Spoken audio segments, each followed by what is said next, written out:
மாண்புமிகு தமிழ்நாடு துணை முதலமைச்சர் அவர்கள்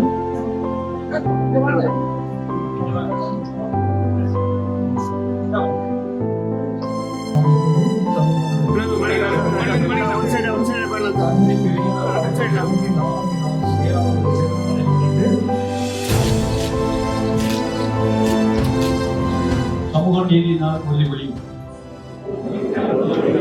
பிறப்புக்கும் எல்லா உயிர்க்கும் என்ற அன்பு நெறியையும் யாரும் முறை யாவரும் கேளீர் என்ற பண்பு நெறியையும் எனது வாழ்வில் வழிமுறைகளாக கடைபிடிப்பேன்.